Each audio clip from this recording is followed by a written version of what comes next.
በህይወት ሁላችንም ለውጥን እንፈልጋለን።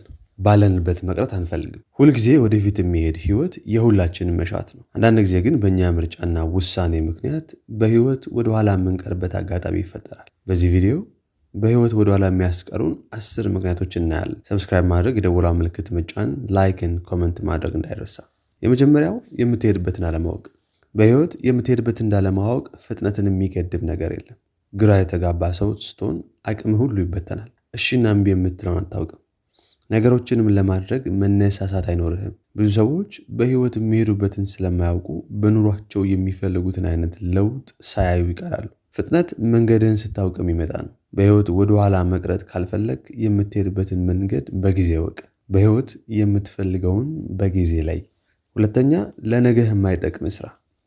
አንዳንዴ ጊዜህን የሚበሉ ስራዎች ወደፊት እንድትጓዝ የሚያደርጉ አይደሉም። አሁን የምትሰራው ስራ ነገህን ስታስብ አብሮ መሄድ ነው።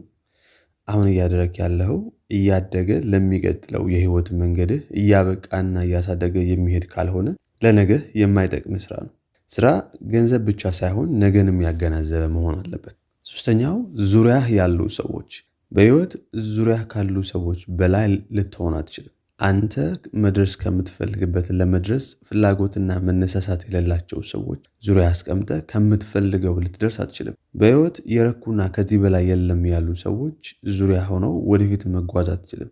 የህይወት ፍጥነትህ ዙሪያ ባሉ ሰዎች ይወሰናል። ወደ ኋላ የሚያስቀሩህን ሰዎች ፈጥነህ ከህይወት አስወግድ። አራተኛ፣ ለገንዘብ ነፃነት ቅድሚያ ለመስጠት። የገንዘብ ጉዳይ የሁሉም ሰው ጉዳይ ነው። የገንዘብ ጉዳይን የምትፈታበት መንገድ በህይወት ወደፊት እንዳትሄድም ሊያደርግ ይችላል።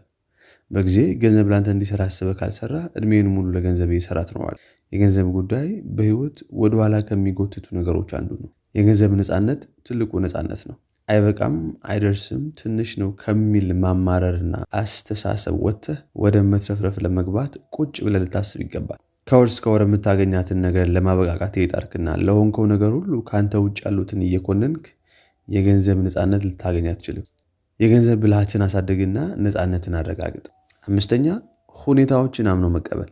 በህይወት ወደኋላ ከሚያስቀሩን ነገሮች አንዱ ሁኔታዎችን አምኖ መቀበል። እንደዚህ ማድረግ አልችልም፣ መሆን አልችልም፣ መስራት አልችልም፣ ልጅ ስለሆንኩ፣ ሴት ስለሆንኩ፣ ስላልተማርኩ፣ ከድሃ ቤተሰብ ስለመጣሁ፣ መንግስት ስላልደገፈኝ ብለን ምክንያት የምንሰጥባቸው ምክንያቶች ሁሉ ባለንበት አስረው የሚያስቀሩ ናቸው።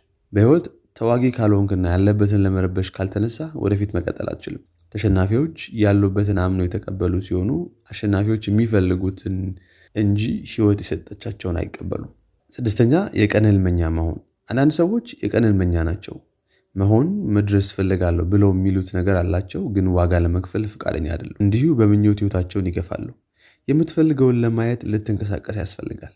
መስራት ስትጀምር ወደፊት መቀጠልህ የተረጋገጠ ነው። ሰባተኛ፣ ስንፍና። ነገ አደርገዋለሁ፣ ነገ እሰራዋለሁ፣ ነገ ጀምራለሁ፣ ነገ ሲመቸኝ የሚል ምክንያት እየሰጡ ነገሮችን ላለማድረግ የሚደረግ ነገር ሁሉ ህይወትን ወደኋላ የሚጎትት ነው። ላለመስራት የምትሰጠው ምክንያት ሁሉ በህይወትህ ለውጥ እንዳይኖርና ባለህበት እንድትቀጥል ያደርጋል። ስምንተኛ፣ ለውጥን መግፋት። ለውጥን የሚገፉ ሰዎች ብዙ የሚለወጡባቸው የህይወት እድሎች የሚያመልጧቸው ሰዎች ናቸው። ሁልጊዜ በነበረው ልቀጥል ካልክ ከአዲሱ ጋር ትተላለፋለህ። ለውጥን መግፋትና ለለውጥ አለመዘጋጀት ባለበት የቀረ ህይወት ለመምራት መወሰን። ለውጥን ትቀበላለህ ወይስ ያለህበት እንዲነካ አትፈልግም? በቀጣይነት ራስን እያሻሻልክ ትሄዳለህ ወይስ ባለህበት በየትኛውም የህይወት አቅጣጫ የረካ ሰው ነህ? ለውጥን አትግፋ፣ በለውጥ ውስጥ እድሎችንም ስለምትገፋ። ዘጠነኛ፣ ጨለምተኛ መሆን። ጨለምተኛ ሰዎች ሁልጊዜ በህይወታቸው ወደ ኋላ ይቀራሉ። የእድገት እድሎች ፊታቸው ቀርበው ራሱ ማየት አይችሉም። ጨለምተኛ ሰዎች በእድሎች ውስጥ ችግሮችን ሲያዩ፣ አዎንታዊ እይታ ያላቸው ሰዎች ደግሞ በችግሮች ውስጥ እድሎችን ያያሉ። በህይወት ጨለምተኝነትን ተዋጋ፣ አሊያ ባለህበት ያስቀርሃል። ወሬ፣ ሐሳብና እምነት ሁሉ ጨለምተኛ ከሆነ በገዛ ፈቃድህ ባለህበት የቆመ ህይወትን እንደመረጥ ካስብ። መስራት ማድረግ ይቻላል የሚል አመለካከት በህይወት ብዙና ፈጥነህ እንድትጓዝ ያደርግሃል። አስረኛ፣ ለማወቅ ፈቃደኛ ለመሆን። እውቀት ፍጥነትህን ይወስድ። አሁን ካለበት ወደሚቀጥለው ከፍታ ለመድረስ ልታውቅ የሚገባ እውቀት።